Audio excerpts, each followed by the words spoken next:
melibatkan kesemua bukan warga negara. Jumlah kes negatif adalah 32 dan menunggu keputusan ialah 1,175. Jadi kadar positif ialah 21.9%. Depo Tahanan Imigresen Semenyih, jumlah sampel yang diambil setakat ini ialah 1,785.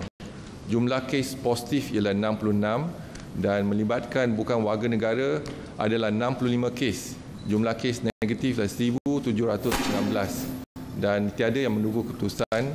Kadar positiviti ialah 3.7%. Depo Tahanan Imigresen Sepang, jumlah sampel yang diambil adalah 1,477. Jumlah kes positif ialah 60 melibatkan semua bukan warga negara. Dan Depo Tahanan Sementara Imigresen Putrajaya, jumlah sampel yang diambil ialah 101, jumlah kes positif ialah 2 dan melibatkan 2 bukan warga negara. Kes-kes positif COVID-19 di kalangan bukan warga negara di Depo Tahanan Imigresen adalah dari negara-negara berikut. Yang pertama, 123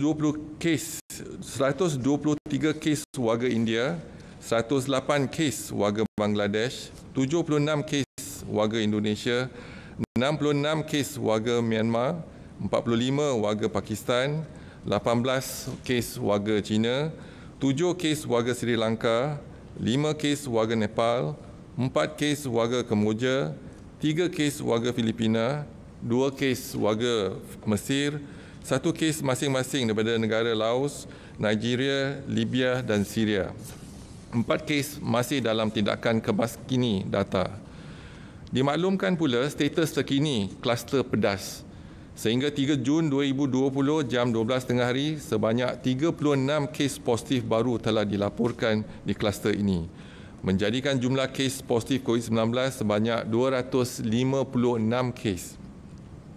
Kes-kes positif kluster ini melibatkan 14 kes di kalangan warga Malaysia dan 242 kes bukan warga negara, iaitu 136 kes warga Nepal, 55 kes warga Bangladesh, 26 kes warga Myanmar, 21 kes warga Indonesia, 3 kes warga India dan 1 kes warga Vietnam. Ingin dimaklumkan bahawa kes-kes positif baru ini telah dikesan hasil bersaringan ulangan dalam tempoh mereka dikuarantinkan. Mereka masih diasingkan di pusat kuarantin, justru tidak membawa risiko penularan kepada masyarakat. Tenaga kerja adalah merupakan aset berharga bagi sesebuah syarikat maupun organisasi. Ini termasuk pekerja dari kalangan warga negara dan juga bukan warga negara. Majikan yang baik adalah majikan yang sentiasa memastikan kebajikan dan kemaslahatan pekerja mereka terjamin. Seperti yang Kementerian Kesihatan sering tekankan, terdapat beberapa faktor yang menyumbang kepada penularan penyakit berjangkit di kalangan pekerja. Misalnya isu tempat penginapan, kebersihan kendiri dan juga persekitaran di tempat tinggal serta tempat kerja.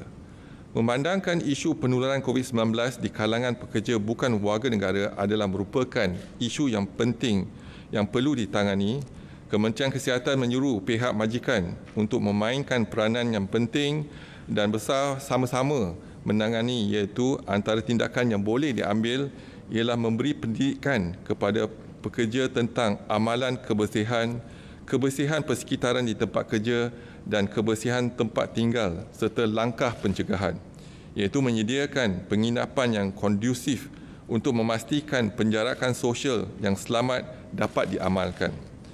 Memantau dan memastikan amalan pencegahan jangkitan dipraktikkan oleh pekerja di tempat kerja dan tempat penginapan mereka. Menyaring pekerja bukan warga negara untuk COVID-19, terutamanya dalam sektor pembinaan dan keselamatan di semua zon merah seperti yang diarahkan kerajaan. Selain itu, pekerja bukan warga negara dari zon kuning dan hijau pula digalakkan disaring dengan inisiatif majikan masing-masing. Masyarakat dinasihatkan untuk terus mempraktikkan norma dan kebiasaan baru sebagai satu amalan dan budaya dalam kehidupan seharian. Kerjasama daripada setiap individu boleh menjamin rantaian jangkitan COVID-19 diputuskan di negara kita dengan amalan berikut. Misalnya, elakkan 3S dan 3C, iaitu elakkan kawasan yang sesak, crowded place, elakkan kawasan yang sempit, confined space, dan elak sembang atau bertutur dengan jarak yang dekat, close conversation. Amalkan 3W, iaitu wash, kerap mencuci tangan dengan air dan sabun. Wear, sangat digalakkan memakai alat penutup hidung dan mulut di tempat awam atau jika bergejala. Dan warn, iaitu amaran dari Kementerian Kesihatan yang lebih berkonsep peringatan, iaitu elak bersalaman dan bersentuhan, amalkan etika batuk dan bersin, dapatkan rawatan segera jika bergejala, duduk di rumah dan elakkan amalan kunjung-mengunjung. Lakukan aktiviti disinfeksi dan pembersihan di kawasan yang kerap disentuh. Orang ramai diseru agar sentiasa patuh kepada SOP, iaitu syarat-syarat seperti yang ditetapkan di bawah PKPB. Orang yang berisiko tinggi seperti kanak-kanak, bayi, warga emas dan orang kurang upaya perlu dilindungi.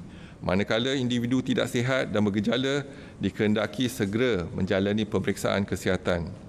Penjarakan sosial diamalkan pada setiap masa, iaitu sekurang-kurangnya 1 meter. Kementerian Kesihatan akan terus memantau perkembangan kejadian jangkitan di dalam negara dan juga luar negara melalui maklumat yang diperolehi daripada pihak Pertubuhan Kesihatan Sedunia. Orang ramai akan sentiasa dimaklumkan sebarang perkembangan terkini dan kementerian akan memastikan langkah pencegahan dan kawalan dilaksanakan secara berterusan. Seterusnya saya ke data, iaitu data-data yang terkini ialah rumusan kes kluster COVID-19 untuk kluster perhimpunan di Masjid Seri Taling. Bilangan sampel yang diambil dan diuji setakat ini ialah 41,515. Bilangan kes positif ialah 3,373, iaitu bersamaan dengan 8.12%. Kes yang masih aktif ialah 174, iaitu bersamaan dengan 5.16%. Kes yang sembuh ialah 3,166, iaitu 93.86%. Kes kematian adalah 33 bersamaan dengan 0.98%. Hari ini tiada pertambahan kes di kluster dalam kluster perhimpunan di Masjid Seri Taling yang telah melibatkan 5 generasi. Seterusnya dimaklumkan saringan COVID-19 di 407 sekolah tahfiz dan madrasah sehingga 3 Jun 2020. Jumlah pelajar, guru dan kaki tangan yang dikenal pasti ialah 21,767. Jumlah sampel yang diambil dan diuji ialah 15,505 bersamaan dengan 71.2%. Jumlah kes yang positif ialah 698, iaitu bersama dengan 4.5%, iaitu ada pertambahan 1 kes hari ini. Mereka yang bergejala ialah 97, iaitu 13.9%, dan mereka yang tidak bergejala ialah 601 kes, iaitu bersama dengan 86.1%. Dimaklumkan saringan COVID-19 di 391 pasar sehingga 3 Jun 2020. Jumlah peniaga, pekerja, pemandu dan lain-lain yang dikenal pasti adalah 41,511. Jumlah sampel yang diambil dan diuji ialah 32,151, iaitu 77.5%. Jumlah kes yang positif adalah 272 kes, iaitu ada pertambahan 1 kes. Dan mereka yang bergejala ialah 38 bersamaan dengan 14%, dan mereka yang positif dan tidak bergejala adalah 234 kes bersamaan dengan 86%. Dimaklumkan saringan COVID-19 di 360 pusat jagaan warga emas sehingga 3 Jun 2020. Jumlah penghuni, penjaga dan kaki tangan yang dikenal pasti adalah 15,861. Jumlah sampel yang diambil adalah 12,974 yang bersamaan dengan 81.8%. Jumlah kes yang positif ialah 26 kes, iaitu 0.2%. Mereka yang bergejala ialah 4 kes bersamaan dengan 15.4%. Mereka yang positif dan tidak bergejala adalah 22 kes, iaitu bersamaan dengan 84.6%. Dimaklumkan laporan rakyat Malaysia yang pulang dari luar negara sejak 3 April sehingga 3 Jun adalah seramai 49,206 individu dan 38 38,341 individu telah pun tamat tempoh kuarantin selama 14 hari. Jumlah kumulatif kes yang dikesan positif adalah kekal 523 kes, iaitu tiada pertambahan kes pada hari ini. Dimaklumkan laporan jumlah kumulatif saringan dan ujian COVID-19 untuk bukan warga negara sehingga 3 Jun 2020 adalah seramai 41,319 individu. Jumlah positif adalah 2,108 kes dan daripada jumlah tersebut 824 masih dirawat dan diasingkan di hospital dan tiada kes dirawat di ICU. Dan jumlah kematian setakat ini ialah 4 kes iaitu bersamaan dengan 0.2%.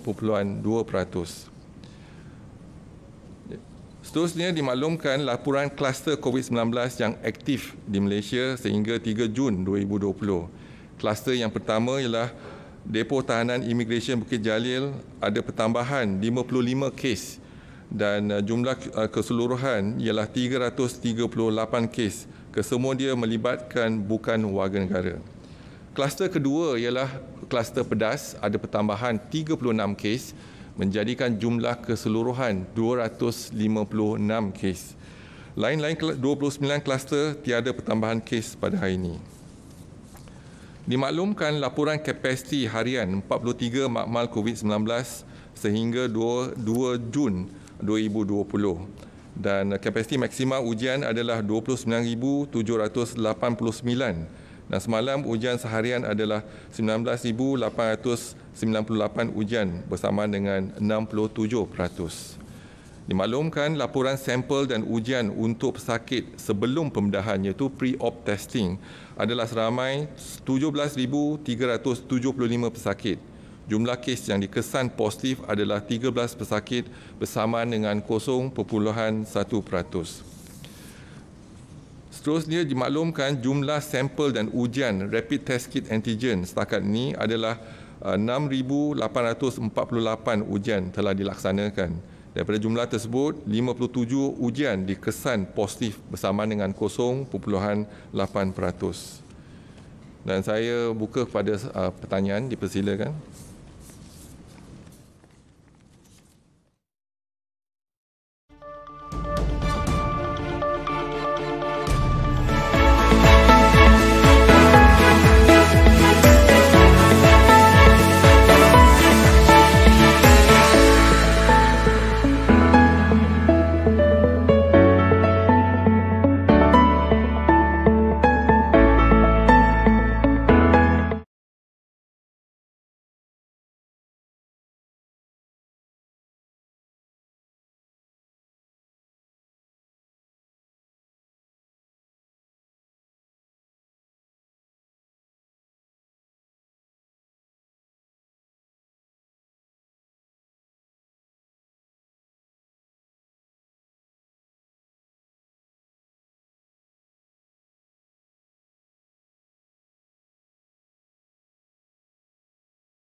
Kes positif kluster ini melibatkan 14 kes di kalangan warga Malaysia dan 242 kes bukan warga negara, iaitu 136 kes warga Nepal, 55 kes warga Bangladesh, 26 kes warga Myanmar, 21 kes warga Indonesia, 3 kes warga India dan 1 kes warga Vietnam. Ingin dimaklumkan bahawa kes-kes positif baru ini telah dikesan hasil bersaringan ulangan dalam tempoh mereka dikuarantinkan. Mereka masih diasingkan di pusat kuarantin, justru tidak membawa risiko penularan kepada masyarakat. Tenaga kerja adalah merupakan aset berharga bagi sesebuah syarikat maupun organisasi. Ini termasuk pekerja dari kalangan warga negara dan juga bukan warga negara. Majikan yang baik adalah majikan yang sentiasa memastikan kebajikan dan kemaslahatan pekerja mereka terjamin. Seperti yang Kementerian Kesihatan sering tekankan, terdapat beberapa faktor yang menyumbang kepada penularan penyakit berjangkit di kalangan pekerja. Misalnya isu tempat penginapan, kebersihan kendiri dan juga persekitaran di tempat tinggal serta tempat kerja. Memandangkan isu penularan COVID-19 di kalangan pekerja bukan warga negara adalah merupakan isu yang penting yang perlu ditangani, Kementerian Kesihatan menyuruh pihak majikan untuk memainkan peranan yang penting dan besar sama-sama menangani, iaitu antara tindakan yang boleh diambil ialah memberi pendidikan kepada pekerja tentang amalan kebersihan persekitaran di tempat kerja dan kebersihan tempat tinggal serta langkah pencegahan, iaitu menyediakan penginapan yang kondusif untuk memastikan penjarakan sosial yang selamat dapat diamalkan. Memantau dan memastikan amalan pencegahan jangkitan dipraktikkan oleh pekerja di tempat kerja dan tempat penginapan mereka. Menyaring pekerja bukan warga negara untuk COVID-19, terutamanya dalam sektor pembinaan dan keselamatan di semua zon merah seperti yang diarahkan kerajaan. Selain itu, pekerja bukan warga negara dari zon kuning dan hijau pula digalakkan disaring dengan inisiatif majikan masing-masing. Masyarakat dinasihatkan untuk terus mempraktikkan norma dan kebiasaan baru sebagai satu amalan dan budaya dalam kehidupan seharian. Kerjasama daripada setiap individu boleh menjamin rantaian jangkitan COVID-19 diputuskan di negara kita dengan amalan berikut. Misalnya, elakkan 3S dan 3C, iaitu elakkan kawasan yang sesak, crowded place, elakkan kawasan yang sempit, confined space, dan elak sembang atau bertutur dengan jarak yang dekat, close conversation. Amalkan 3W, iaitu wash, kerap mencuci tangan dengan air dan sabun. Wear, sangat digalakkan memakai alat penutup hidung dan mulut di tempat awam atau jika bergejala. Dan warn, iaitu amaran dari Kementerian Kesihatan yang lebih berkonsep peringatan, iaitu elak bersalaman dan bersentuhan, amalkan etika batuk dan bersin, dapatkan rawatan segera jika bergejala, duduk di rumah dan elakkan amalan kunjung-mengunjung. Lakukan aktiviti disinfeksi dan pembersihan di kawasan yang kerap disentuh. Orang ramai diseru agar sentiasa patuh kepada SOP, iaitu syarat-syarat seperti yang ditetapkan di bawah PKPB, orang yang berisiko tinggi seperti kanak-kanak, bayi, warga emas dan orang kurang upaya perlu dilindungi. Manakala individu tidak sihat dan bergejala, dikehendaki segera menjalani pemeriksaan kesihatan. Penjarakan sosial diamalkan pada setiap masa, iaitu sekurang-kurangnya 1 meter. Kementerian Kesihatan akan terus memantau perkembangan kejadian jangkitan di dalam negara dan juga luar negara melalui maklumat yang diperolehi daripada pihak Pertubuhan Kesihatan Sedunia. Orang ramai akan sentiasa dimaklumkan sebarang perkembangan terkini dan kementerian akan memastikan langkah pencegahan dan kawalan dilaksanakan secara berterusan. Seterusnya saya ke data, iaitu data-data yang terkini ialah rumusan kes kluster COVID-19 untuk kluster perhimpunan di Masjid Seri Taling. Bilangan sampel yang diambil dan diuji setakat ini ialah 41,515. Bilangan kes positif ialah 3,373, iaitu bersamaan dengan 8.12%. Kes yang masih aktif ialah 174, iaitu bersamaan dengan 5.16%. Kes yang sembuh ialah 3,166, iaitu 93.86%. Kes kematian adalah 33 bersamaan dengan 0.98%. Hari ini tiada pertambahan kes di kluster dalam kluster perhimpunan di Masjid Seri Taling yang telah melibatkan 5 generasi. Seterusnya dimaklumkan saringan COVID-19 di 407 sekolah tahfiz dan madrasah sehingga 3 Jun 2020. Jumlah pelajar, guru dan kaki tangan yang dikenal pasti ialah 21,767. Jumlah sampel yang diambil dan diuji ialah 15,505 bersamaan dengan 71.2%. Jumlah kes yang positif ialah 698, iaitu bersamaan dengan 4.5%. Iaitu ada pertambahan 1 kes hari ini. Mereka yang bergejala ialah 97, iaitu 13.9%, dan mereka yang tidak bergejala ialah 601 kes, iaitu bersama dengan 86.1%. Dimaklumkan saringan COVID-19 di 391 pasar sehingga 3 Jun 2020. Jumlah peniaga, pekerja, pemandu dan lain-lain yang dikenal pasti adalah 41,511. Jumlah sampel yang diambil dan diuji ialah 32,151, iaitu 77.5%. Jumlah kes yang positif adalah 272 kes, iaitu ada pertambahan 1 kes. Dan mereka yang bergejala ialah 38 bersamaan dengan 14%, dan mereka yang positif dan tidak bergejala adalah 234 kes bersamaan dengan 86%. Dimaklumkan saringan COVID-19 di 360 pusat jagaan warga emas sehingga 3 Jun 2020. Jumlah penghuni, penjaga dan kaki tangan yang dikenal pasti adalah 15,861. Jumlah sampel yang diambil adalah 12,974 yang bersamaan dengan 81.8%. Jumlah kes yang positif ialah 26 kes, iaitu 0.2%. Mereka yang bergejala ialah 4 kes bersamaan dengan 15.4%.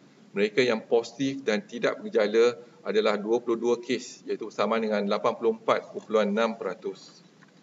Dimaklumkan laporan rakyat Malaysia yang pulang dari luar negara sejak 3 April sehingga 3 Jun adalah seramai 49,206 individu. Dan 38,341 individu telah pun tamat tempoh kuarantin selama 14 hari.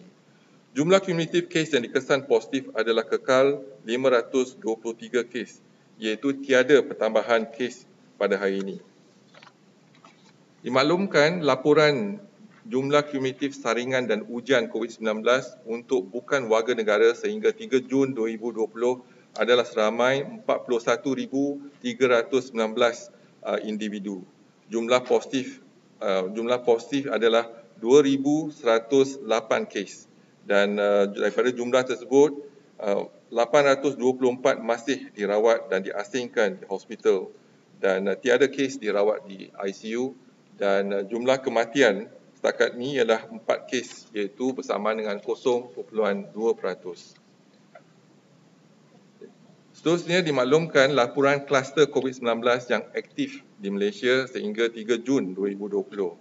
Kluster yang pertama ialah Depo Tahanan Imigresen Bukit Jalil ada pertambahan 55 kes dan jumlah keseluruhan ialah 338 kes. Kesemua dia melibatkan bukan warga negara.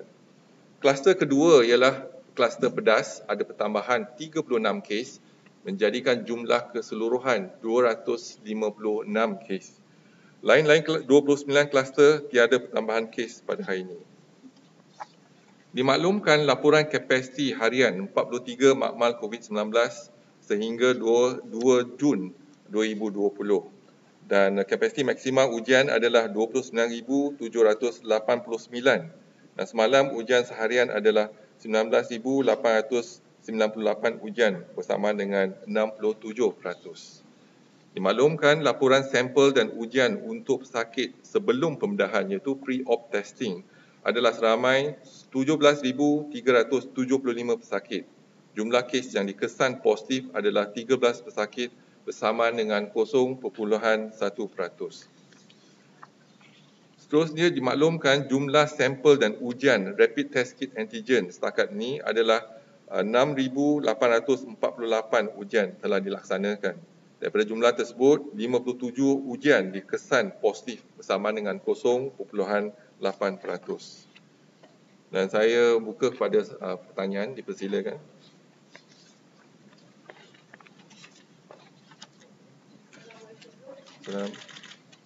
Saya berkaitan dengan kesihatan dan sebelum ini Datuk ada beritahu mengatakan tekanan emosi merekodkan penambahan dan media antarabangsa juga melakukan ada ramadan pasca COVID-19 ramai orang akan mengalami tekanan emosi dan apakah ujian BKM sebuah perkara dan soalan kedua setakat ini berapa ramaikah dengan kaunsil BKM adakah bilangan tersebut mencukupi?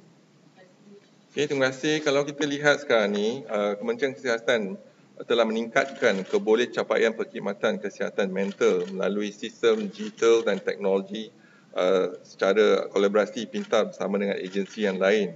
Dan kita menyediakan platform talian sokongan psikososial dan perkhidmatan kaunseling secara virtual menggunakan aplikasi-aplikasi yang terkini.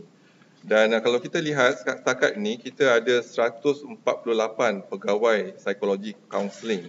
Dan secara dasar dia memang bilangan ini tidak mencukupi, iaitu sekarang ini kita lihat pada ratio ialah 1 kepada 52,000, sedangkan norma ialah 1 kepada 500. Walau bagaimanapun, kita bekerjasama dengan agensi-agensi yang lain, pelbagai agensi, dan setakat ini kita mendapat secara kumulatif sebanyak 9,338 panggilan yang diterima. Dan isu yang dibangkitkan semasa kaunseling ialah yang pertama, lebih daripada 50% ialah isu yang memerlukan sokongan emosi seperti stres, risau, putus harapan dan sebagainya. Yang kedua, antara sebab-sebab adalah faktor-faktor sosial seperti hilang pekerjaan, tiada sumber pendapatan dan masalah hubungan interpersonal. Yang ketiga ialah maklumat tentang COVID-19. Jadi ada juga yang telefon pada kita dan memberi kaunseling mengenai ketakutan mereka, kebimbangan mereka mengenai COVID-19, dan kita mengambil peluang ni untuk memberi maklumat yang terkini, iaitu lebih kurang 18.8%. Dan yang keempat ialah keperluan asas, contohnya bantuan kewangan, sumbangan dan sebagainya. Dan juga kita lihat ada juga isu rumah tangga dan keganasan rumah tangga, iaitu lebih kurang 7% yang ada masalah keganasan rumah tangga. Dan juga aduan contohnya tentang bantuan prihatin nasional dan juga ada masalah psikiatri dan sebagainya. Jadi Kementerian Kesihatan memberikan platform untuk kita menggunakan capaian, menggunakan perkhidmatan perkhidmatan kesihatan mental, dan kita harap lebih ramai lagi rakyat Malaysia boleh menggunakan perkhidmatan ini secara online. Dan jika perlu, kalau kita perlu ataupun kalau selepas kita mengadakan sesi kaunseling, kita juga akan menasihatkan kalau perlu kita masukkan ke hospital dan sebagainya. Tapi setakat ini memadai dengan menggunakan kaedah virtual, iaitu ataupun menggunakan talian, iaitu untuk memberi kaunseling psikososial kepada mereka.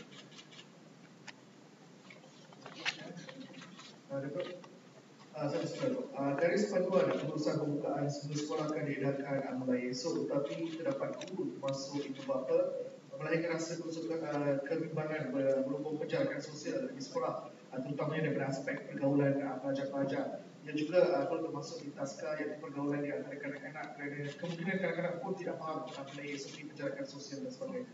Komen sikit. Terima kasih. Jadi garis panduan tersebut kita telah siapkan bersama dengan KPM, dan apa yang pasti ialah kita boleh tambah baik garis panduan tersebut mengikut keadaan semasa. Tetapi semalam saya ada berpeluang untuk ke sekolah juga melihat pada pelaksanaan. Jadi kita dah ada garis panduan, dan keutamaan kita ialah kalau kita buka untuk pelajar, jadi keutamaan adalah pelajar tingkatan 5 dan tingkatan 6 yang akan menduduki peperiksaan. Jadi jangka masa ialah lebih kurang 2 minggu sebelum kita buka, baru kita maklumkan kepada mereka, pelajar-pelajar dan ibu bapa. Tetapi apa yang pasti kita masih belum lagi untuk membuat keputusan bila akan kita buka sekolah tersebut, tetapi garis panduan seperti SOP semua dah siap sedia. Dan bila saya melihat pada pelaksanaan tu, jadi saya yakin dengan sendiri, saya yakin dengan kemampuan SOP yang ada, dapat kita membendung penularan jangkitan. Hari ini kita dapati daripada kajian daripada New England Journal of Medicine mengatakan kalau kita menggunakan kaedah iaitu penjarakan sosial, kita dapat menurunkan lebih kurang 60% daripada jangkitan. Jadi sekarang ni kita tak ada vaksin. Vaksin yang kita ada ialah penjarakan sosial. Yang itu yang pertama.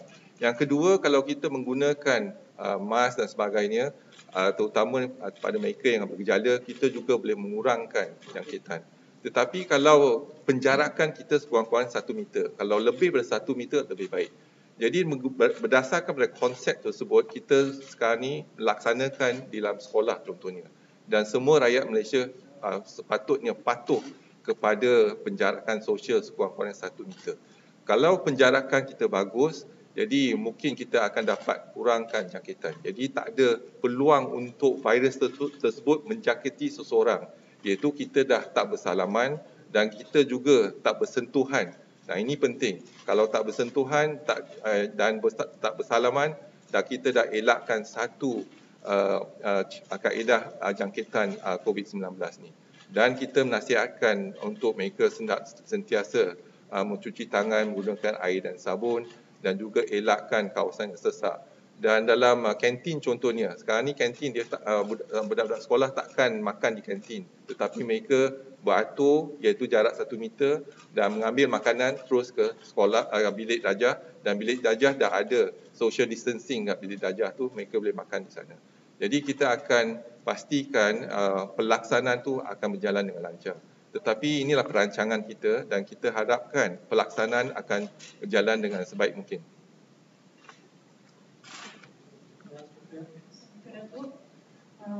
Pada ini, Kerajaan Sabah fokuskan untuk benarkan penyewa awam bila sektor swasta dan wakil tempatan memasuki Sabah tanpa melalui proses kuarantin dengan syarat mereka perlu disahkan negatif COVID-19 selepas melakukan saringan dalam masa tempoh 3 hari sebelum kembali ke Sabah. Soalan saya, adakah saringan itu boleh dibuat dalam masa 3 hari ataupun macam mana katanya?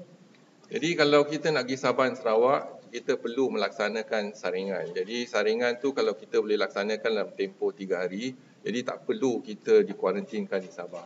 Jadi ini mungkin satu inisiatif yang kita boleh guna pakai. Kita pun tengah merancang sama ada kita boleh guna pakai bukan untuk Sabah dan Sarawak, tetapi untuk negara kita.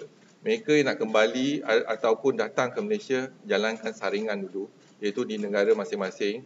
Kalau negatif, jadi kita akan lihat bagaimana kita boleh membenarkan mereka datang ke Malaysia, contohnya lah. Tapi kuarantin tu tetap kita akan laksanakan kalau kita tak ada test saringan dilaksanakan. Jadi sekarang ni kita masih melihat kepada bagaimana kita boleh untuk rakyat Malaysia yang kembali, untuk mereka sama ada di kuarantinkan secara wajib di pusat kuarantin ataupun di kuarantinkan di rumah. Jadi inilah satu pertimbangan yang sedang kita laksanakan.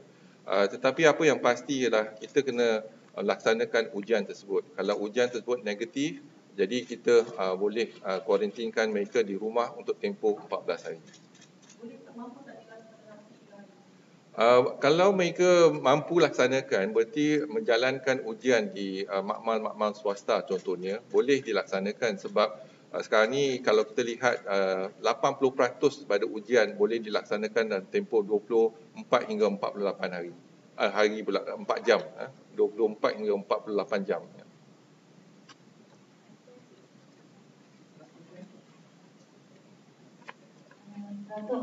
In regards to the post-cabinet meeting chaired by the Prime Minister on 20 May, and due to an officer had been tested positive, so the 35 officers, including Prime Minister, had started their self-quarantine since 22nd of May. So this is the 13th day of their quarantine period. Is it KKM taking their second swab today, and will the result come out by tomorrow? Today is actually 14th day from the day that the isolation or quarantine. So we have taken the swab. All the post-cap members are negative. So tomorrow they will resume. Back to the normal work in the office, etc. So far it's a very positive response. None of them are positive, and even the officer that is actually positive already improving, and the swab showing positive results in terms of the negative results. So malam testing below 50% and results infection rate quite low. But today we can see there's a spike. So adakah ini kerana backlog daripada private lab testing yang dalam boleh submit lagi? Soalan kedua adalah can we have more details about Taman Langat Utama and Taman Langat Muni? It is related to the cleaning company cluster and are all patients foreigners? Okay, thank you. Yesterday we looked into the data. Normally the private lab will inform us the positive cases. From the day one, they inform us the positive cases. The issue is the negative cases. Yesterday was a delay in terms of information given to us. So we will update the information from day to day. So finally we got the information, but not in time for the PC, right? So that's only the negative cases. Positive cases, once any lab detected a positive cases, they will inform us. So it's not an issue of positive cases, but the negative cases. Then in the Taman, we are actually looking into MCO in terms of administratively, that means TMCO. So we have condoned the area, make sure that we screen everyone in the area. As we said, if the locality is involved, positive, what we do is that we'll come and screen everyone, warga negara or bukan warga negara in that locality. This is exactly what we are doing. But we still allow them to come in and out, but they need to register. But we are stopping outsiders from coming in. But the inside, those inside the compound, they are allowed to go out as well. But then they have to register with us. So we are monitoring the situation and make sure the swab been taken and swab everyone in that area. But is this related to the feeding cluster? Yes, that's right. It's related to the locality. So because it's the dormitories, so they're involved in the Taman, so we are screening everyone because perhaps there is actually an exposure when they go to the shop and etc. So we make sure that we screen everyone. So that's our modus operandi at the moment.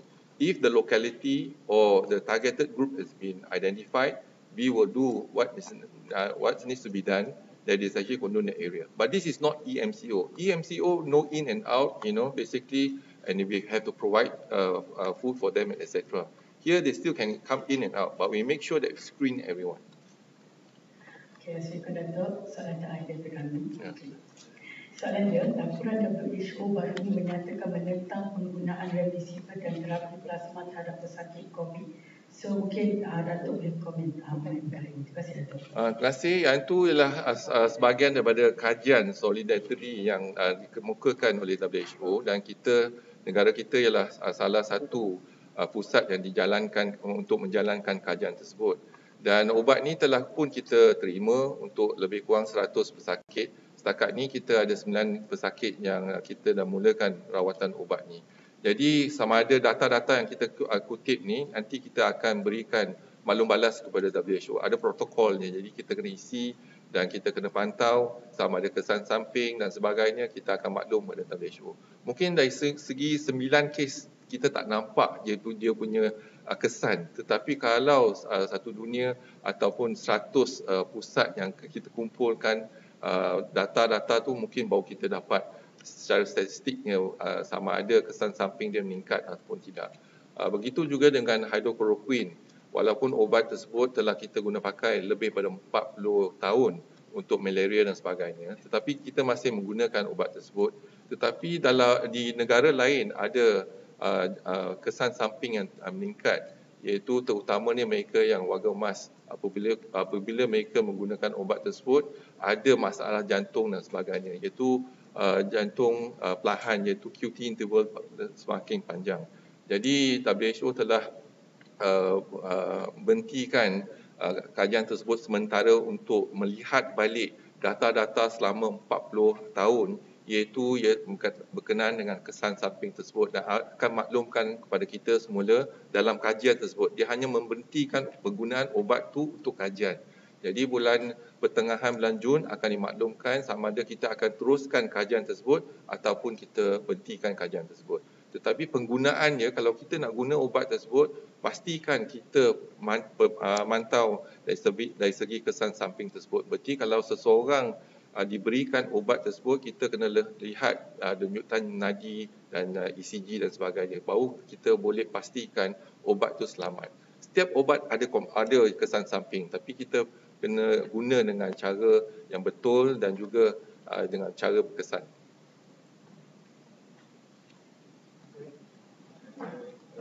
Okay, kalau tak ada soalan lagi, saya ucapkan terima kasih kepada semua yang hadir pada hari ini. Sekian, wabillahi taufiq wal hidayah. Wassalamualaikum warahmatullahi wabarakatuh.